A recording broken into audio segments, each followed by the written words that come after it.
नमस्कार दोस्तों, मैं प्रशांत सिंह आप सभी का टीडीएस अकेडमी में स्वागत करता हूं।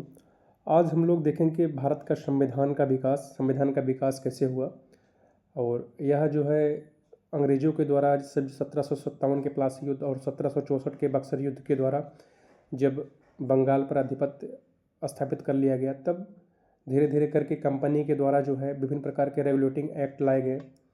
बाद में जब 1757 का जो है 1857 की क्रांति हुई, उसके बाद जो है कंपनी से आधिपत्य ताज के हाथों में चला गया। तो हमारा जो संविधान का विकास हुआ है वो किसी एक दिन का परिणाम नहीं बल्कि ऐतिहासिक घटनाक्रम का परिणाम है। तो आज उसी में हम लोग देखेंगे किस प्रकार जो है ब्रिटिश कालीन जो है कौन कौन से एक्ट आए जिनके द्वारा संविधान का विकास हुआ।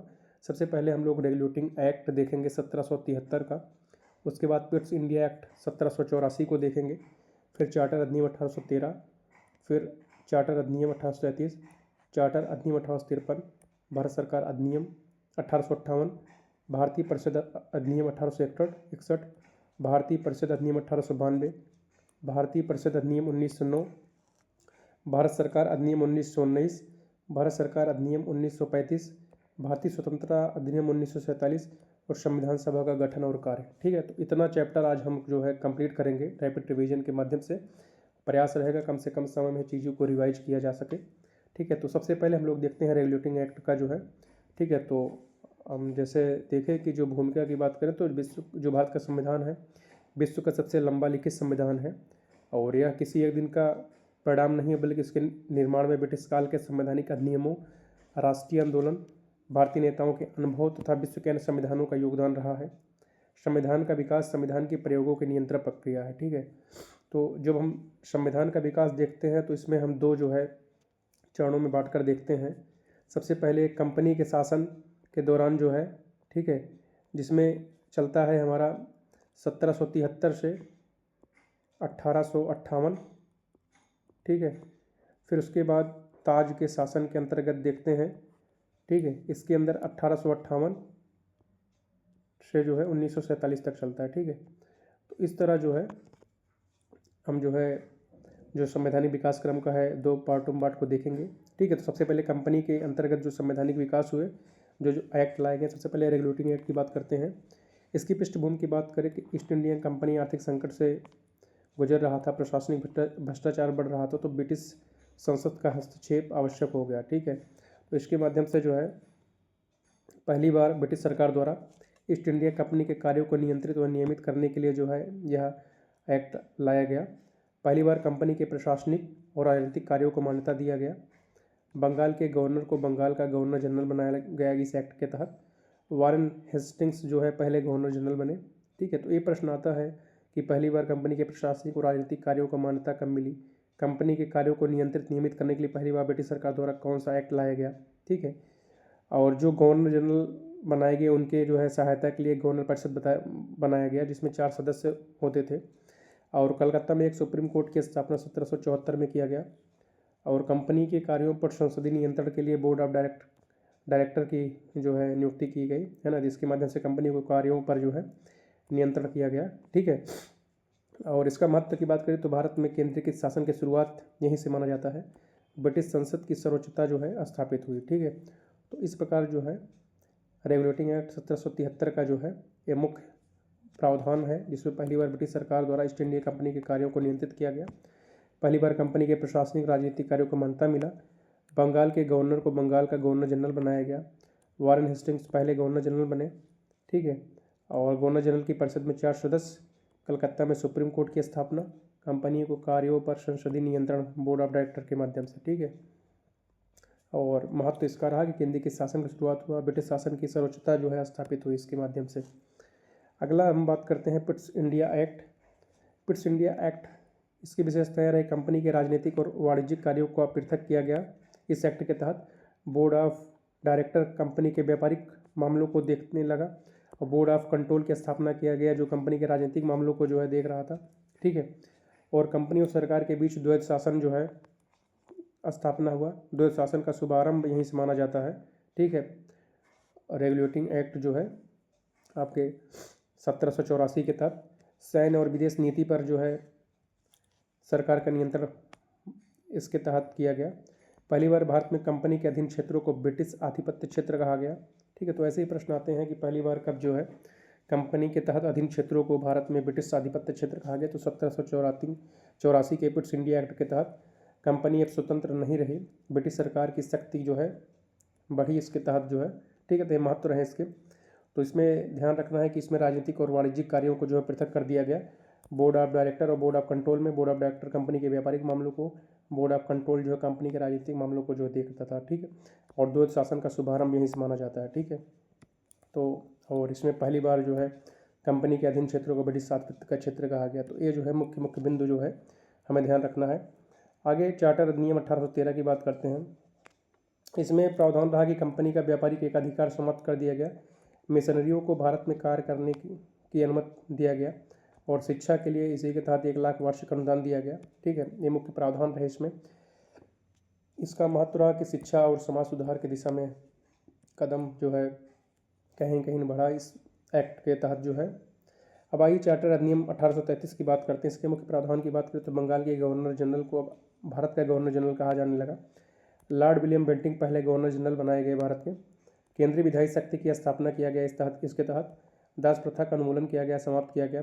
कानून आयोग की स्थापना किया गया, मैकेले को उसका अध्यक्ष बनाया गया।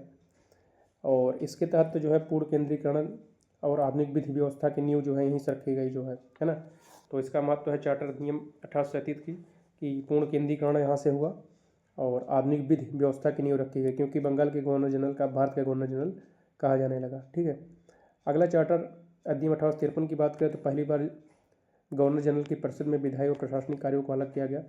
सिविल सेवा परीक्षा की शुरुआत किया गया और इसके अध्यक्ष 1854 में मैकाले समिति, इसके तहत जो है 1854 में मैकाले समिति की स्थापना किया गया। इसने पहली बार भारत केंद्रीय विधान परिषद में स्थानीय प्रतिनिधित्व प्रारंभ किया। कंपनी का शासन जो है अस्थायी। ठीक है, तो ये जो है महत्वपूर्ण प्रावधान रहे और इसका महत्व रहा कि प्रशासनिक सुधारों की शुरुआत यहाँ से शुरू हुई है ना। और सिविल सेवा परीक्षा की शुरुआत हुई। पहली बार गवर्नर जनरल की परिषद के विधायी प्रशासनिक कार्यों को अलग किया गया। ठीक है, केंद्रीय विधान परिषद में स्थानीय प्रतिनिधित्व प्रारंभ किया गया। ठीक है, तो ये जो है चार्टर अधिनियम 1853 के मुख्य प्रावधान रहे। अब आइए देखते हैं भारत सरकार अधिनियम 1858। अब इसके तहत जो है शासन ताज के हाथों में आ गया 1857 की क्रांति के बाद। इसकी पृष्ठभूमि रही कि 1857 के विद्रोह के बाद जो है कंपनी के अंतर्गत जो ब्रिटिश शासन का वो था अब कहीं कहीं सीधे ताज के हाथों में आ गया। कंपनी के हाथों से कंपनी का शासन समाप्त कर दिया गया। नियंत्रण बोर्ड और निदेशक कोड को समाप्त कर दिया गया। भारत में शासन की द्वैध प्रणाली समाप्त कर दिया गया, जो द्वैध प्रणाली लाई गई थी। शासन सीधे ब्रिटिश काउन के अधीन हो गया। भारत सचिव की नियुक्ति किया गया। गवर्नर जनरल अब से वायसराय हो गए और प्रथम वायसराय लॉर्ड कैनिंग को बनाया गया। ठीक है, ये इसके मुख्य प्रावधान रहे और इसका महत्व यह रहा कि अब जो है सत्ता क्राउन शासन की हाथों में आ गया कंपनी के से हटकर। ठीक है, कंपनी का शासन समाप्त कर दिया गया इसके तहत। ठीक है, अब आइए अगला जो हमारा है 1861 का भारतीय परिषद अधिनियम। इसका प्रावधान रहा कि विधान परिषदों का विस्तार किया गया।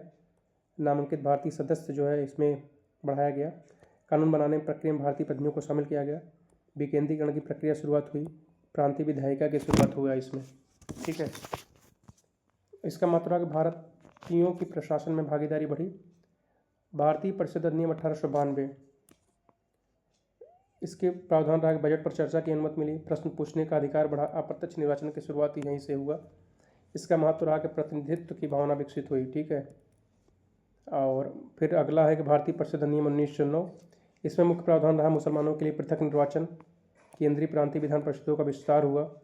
भारतीयों को कार्यपालिका में स्थान मिला। पहली बार किसी भारतीय का वायसराय और गवर्नर कार्य परिषद के साथ एसोसिएशन बनाने का प्रावधान हुआ। लॉर्ड मिंटो को सांप्रदायिक निर्वाचन का जनक कहा जाता है। ठीक है, तो ये जो है मुख्य प्रावधान इसमें रहे। इसका आलोचना इसलिए किया जाता है कि सांप्रदायिकता को बढ़ावा मिलता है, इसके तहत राष्ट्रीय एकता को कमज़ोर करता है या जो परिषद अधिनियम था। ठीक है, अगला है जो भारत सरकार अधिनियम 1919, जिसे मॉन्टेग्यू चेम्सफोर्ड सुधार भी कहते हैं। इसके तहत द्वैध शासन की शुरुआत हुई और विषयों का विभाजन हुआ। आरक्षित और आरक्षित में पुलिस और राजस्व आते हैं। हस्तांतरित में शिक्षा स्वास्थ्य आते हैं। इसमें सीमित मताधिकार जो है प्रावधान हुआ। पहली बार देश में द्विसदनीय व्यवस्था और प्रत्यक्ष निर्वाचन व्यवस्था प्रारंभ हुआ। एक लोक सेवा आयोग का गठन हुआ इसके तहत।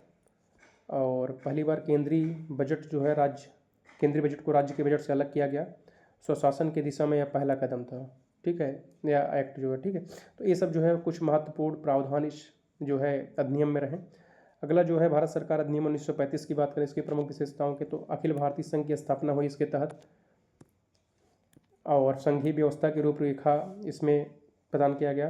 प्रांतों में द्वैध शासन समाप्त कर दिया गया, प्रांतीय स्वायत्ता का शुभारंभ हुआ, केंद्र में द्वैध शासन प्रणाली का शुभारंभ हुआ, द्विसदनी विधानमंडल की स्थापना हुआ, 3 सूचियों अर्थात जो सूचियाँ थी कार्यों का, उनको जो है 3 संघ, राज्य और समवर्ती सूची में विभाजन किया गया, और अवशिष्ट शक्तियाँ जो है वायसराय के हाथों में जो है दिया गया। सांप्रदायिक निर्वाचन पद्धति का विस्तार किया गया, जिसके तहत दलितों, महिलाओं, मजदूरों को भी इसमें शामिल किया गया। 1937 में संघीय न्यायालय की स्थापना किया गया, आरबीआई की स्थापना इस अधिनियम के तहत किया गया। संघीय लोक सेवा आयोग की स्थापना किया गया। 1858 द्वारा स्थापित भारतीय परिषद को समाप्त कर दिया गया, ठीक है। तो इसके कुछ महत्वपूर्ण प्रावधान, इसका महत्व था कि भारतीय संविधान का मुख्य आधार यह बना। अगला हम देखते हैं कि भारतीय स्वतंत्रता अधिनियम 1947, इसमें मुख्य प्रावधान रहा कि भारत पाकिस्तान का विभाजन हुआ, ब्रिटिश प्रभुत्व समाप्त हो गया, संविधान सभा को संप्रभु शक्ति मिला संविधान बनाने के लिए, ठीक है। तो ये जो है महत्वपूर्ण इसमें प्रावधान रहे। अब संविधान सभा का गठन व कार्य देखते हैं, तो कैबिनेट मिशन योजना के तहत जो है 1946 में जो है संविधान सभा का गठन किया गया। अप्रत्यक्ष निर्वाचन प्रणाली अपनाई गई इसमें, और प्रथम बैठक 9 दिसंबर 1946 को हुआ। इसके अध्यक्ष डॉक्टर राजेंद्र प्रसाद बनाए गए, और प्रारूप समिति के अध्यक्ष डॉक्टर BR अम्बेडकर थे। संविधान को अंगीकृत 26 नवंबर 1949 को किया गया, जबकि संविधान लागू हुआ 26 जनवरी 1950 को, ठीक है।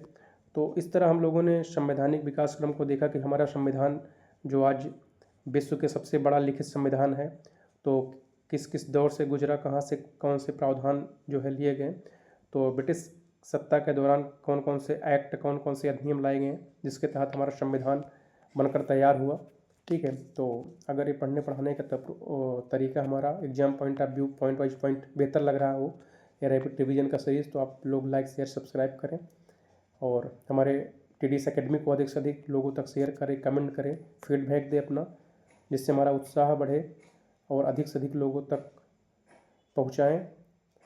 बहुत बहुत धन्यवाद आप सभी का।